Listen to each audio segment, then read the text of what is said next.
Aquí estamos de vuelta a las 10:25 de la mañana, casi de este 3 de octubre del año 2020, por ahora. Estamos entonces en este programa y tenemos un invitado. Jorge Quiroga, preséntelo. Bueno, me hace mucha gracia porque lo veo peinado a esta hora de la mañana, cosa que no suele suceder más tarde en el día. Se pasó el peine fino. Claro, pasó el peine fino en ese cabello. Él es Martín Leiva, él es docente y comunicador, es un amigo de la casa y está acá para comentarnos y hablarnos un poquito de una problemática o algún discurso que anda circulando socialmente. Y Ojo. hay como voces encontradas. ¿Cómo estás, Martín? ¿Todo bien? Bienvenido a Los Años Locos. ¿Qué tal? Muy bien, muchas gracias. Sí, un amigo de la casa, ya parte de una familia, podemos decir, para blanquearlo ahí con la enorme audiencia que nos sigue. Un abrazo a la distancia, gracias por la invitación. Sí, me peiné, que es algo muy importante. Creo que mi terapeuta está muy contento y todo el equipo que me asiste. Este equipo de maquilladores, peinadores, las uñas esculpidas, vestuario. Todo elegante para disfrutar en esta locura de este programa tan lindo. Bueno, tenemos como disparador hablar de uno de los temas que está ahí en el candelero, que es todo este discurso acerca de la meritocracia, las oportunidades y etcétera. Jorge, ¿querés hacer el disparador? ¿Querés ver un video? Decime. Sí, como que querés que el que va a opinar es Martín, así Okay. que él diga, ¿querés que metamos el video como disparador, Martincito? Por supuesto. A ver qué pasa. ¿Cuál de ambos? Tenés un video como Jorge Rial, muy bien. A ver, espera un Pasame poquito. el tape. Hay que hacer una cuestión acá.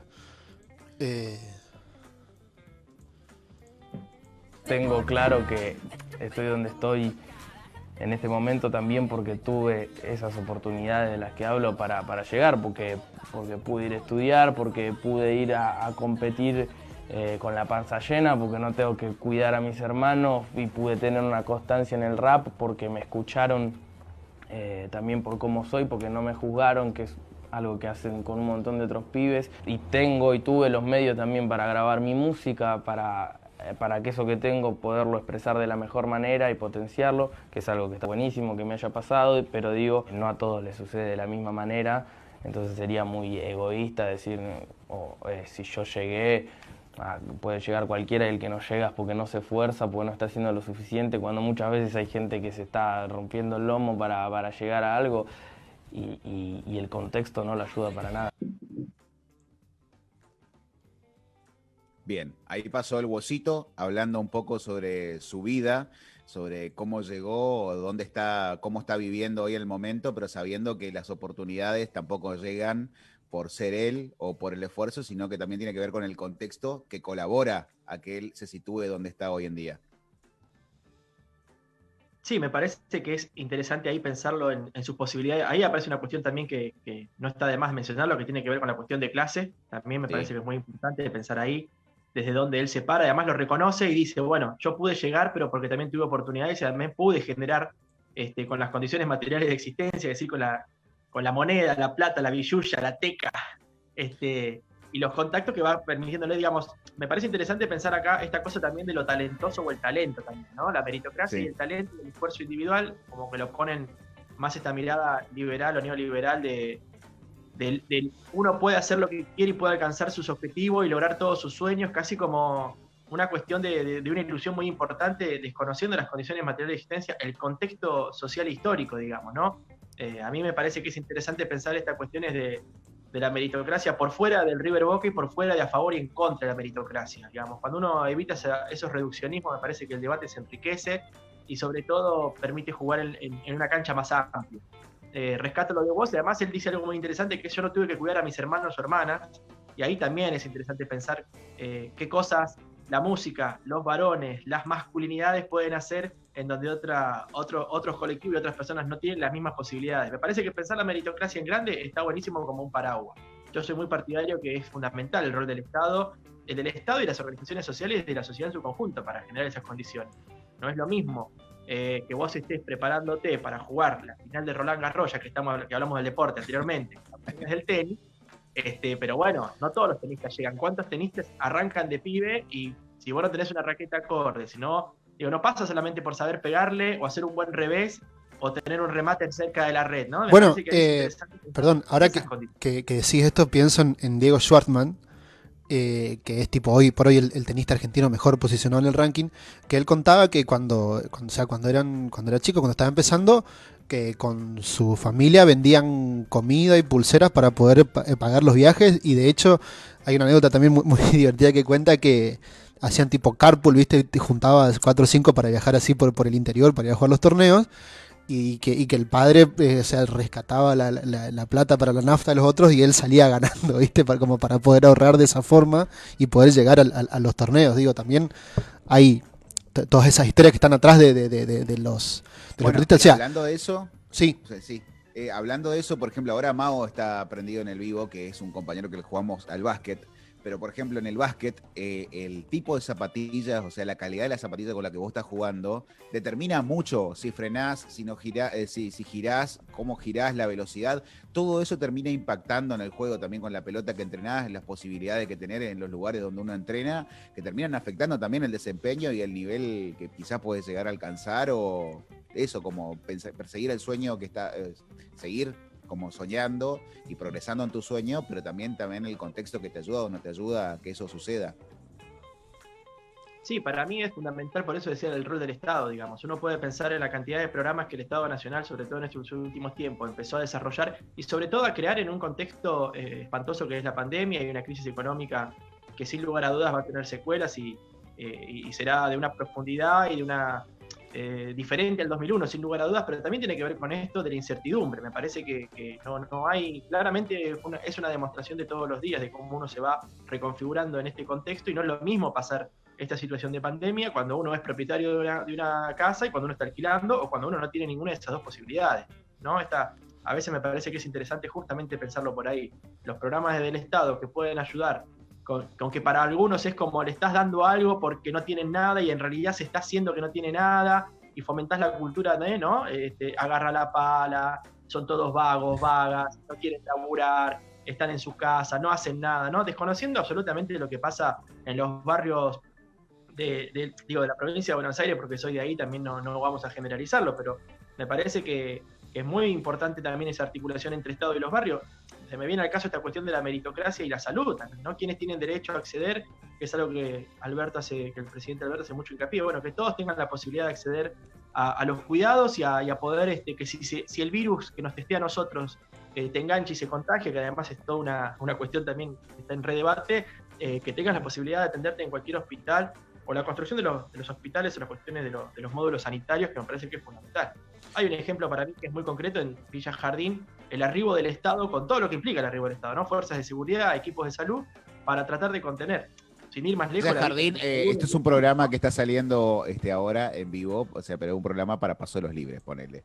Villa Jardín, sí. ¿Qué sería? Para tratar de ponerle en contexto a la gente. Sí, ahí en el partido de Quilmes, en donde hubo un caso de coronavirus, situaciones de la pandemia, digamos, de los contagios, donde el Estado fue y empezó a esta cuestión del detectar, que me parece muy interesante, es cómo van detectando justamente y sobre todo trabajar la prevención del cuidado y la higiene y sobre todo también en esas condiciones, digamos, ¿no? Porque uno también lo podemos llevar a Capital Federal con lo que ocurrió en la ciudad autónoma de Buenos Aires con el barrio 31. Sin la intervención del Estado, de la ciudad y de la nación, la situación hoy sería absolutamente otra, ¿no? Y además también lo estigmatizante que implica estas cuestiones, ¿no? Como si la pandemia fuese que no está, digamos, ahí dando vueltas, sino que viene de un lugar y esas cuestiones. A mí me parece que pensar la meritocracia tiene que ver con esto, digamos, que más allá del talento, que también no es natural, porque si no pensamos que uno nace y ya es Maradona, o uno nace y ya es el mejor jugador de tenis o el mejor jugador de básquet, sino que es una práctica permanente y un aprendizaje.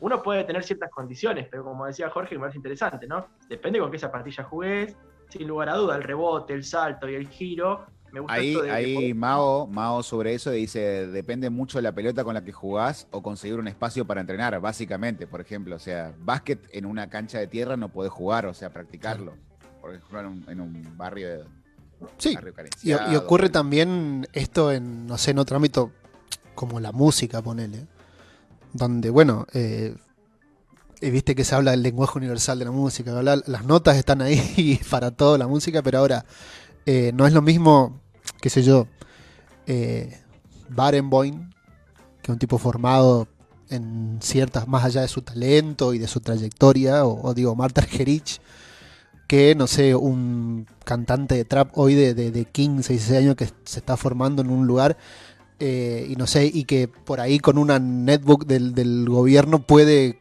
compilar algunas cositas para sacar un tema. Digo, esas cosas también son cuestiones. Pensaba también, ya hablando de esto, cuando Gilberto Gil fue secretario de Cultura de Brasil.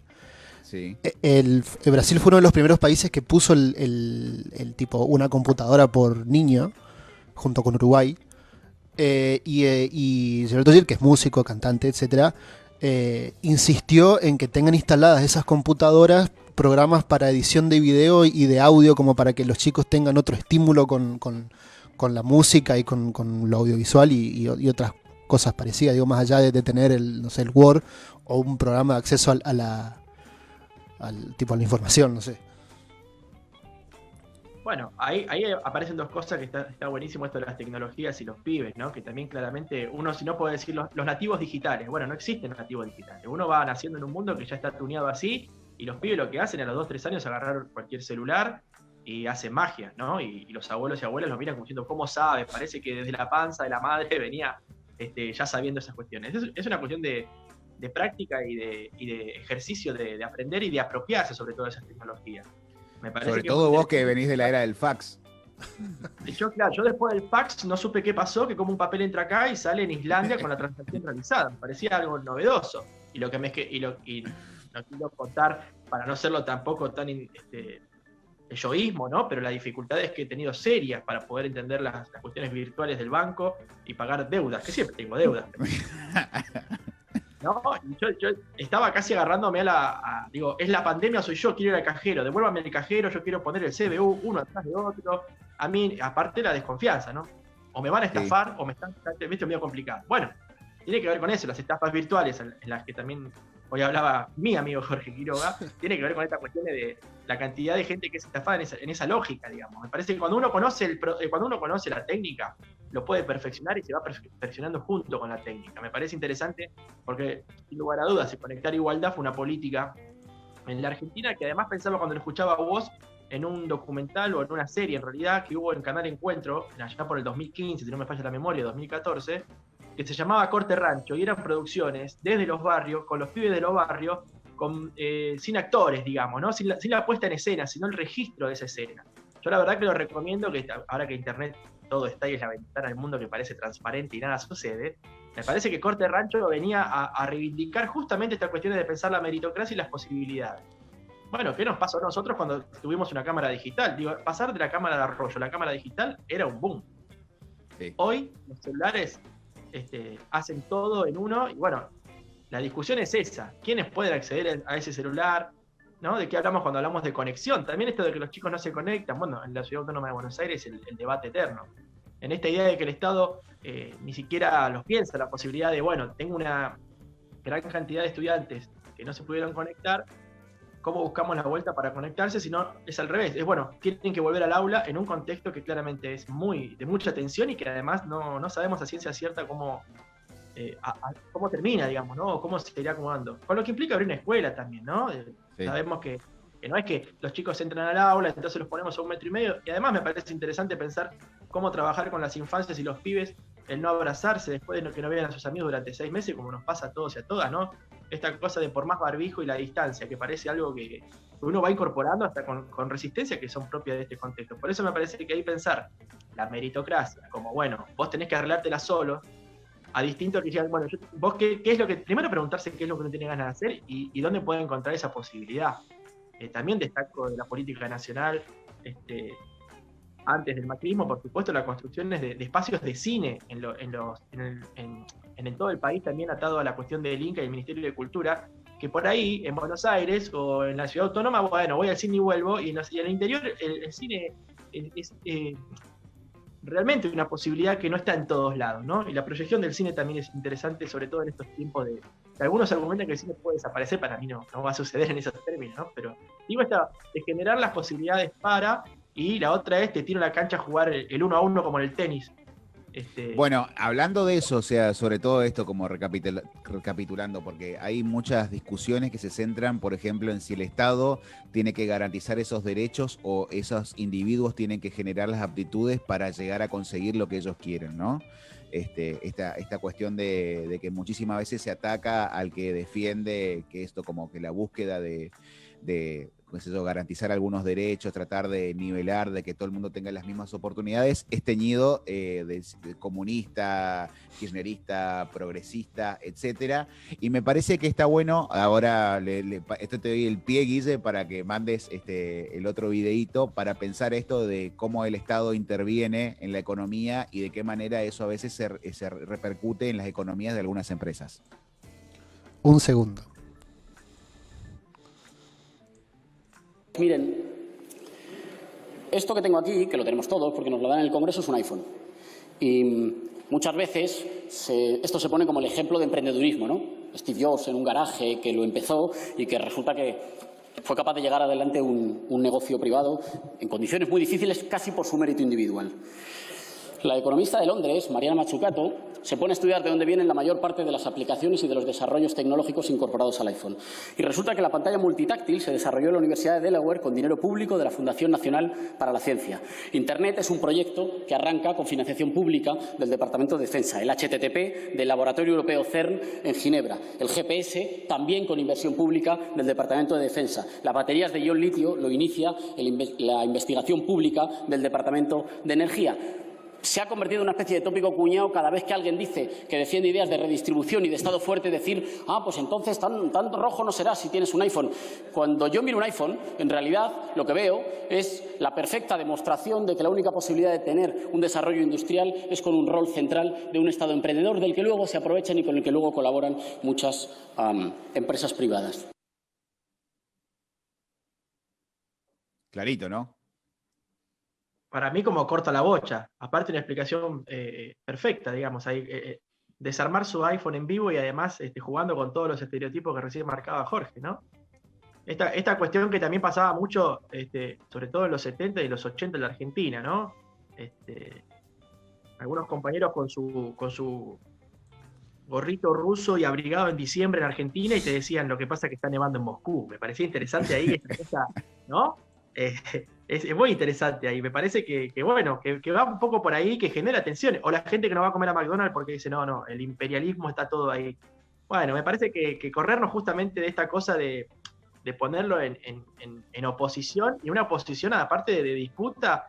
Ahí el compañero del periodismo deportivo cuando hablaba de la historia y la grieta, sin lugar a duda la grieta no arranca ni con Cristina, ni con unitarios y federales. Podemos discutir un montón de cuestiones, pero tiene que ver y además eso es extrapolable a cualquier nación, o sea, a cualquier territorio cuando no existían los estados-nación. No, y en todos los ámbitos, en la música, en el arte, claro, en el deporte, en la política, lo que sea. No sé, Bilardo o Menotti, Soda o el Indio. Soda o el Indio. Y quizás son Los rivalidades que no existen, claro, ¿me entendés?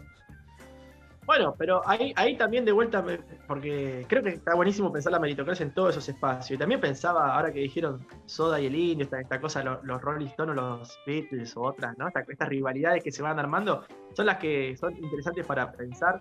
Y también en la necesidad de mezclarse y de mezclarlo. También pensaba en esta cuestión de la música que parece, bueno, voy y toco, y es una industria justamente que tenés que tener no solo los contactos o que seas el mejor guitarrista, ¿no? Digamos, no parece algo mucho más sencillo. Me parece que justamente es en qué condiciones y con quiénes, y quiénes tienen ganas también de hacer eso en otra cosa. También esto que decía Jorge, digamos.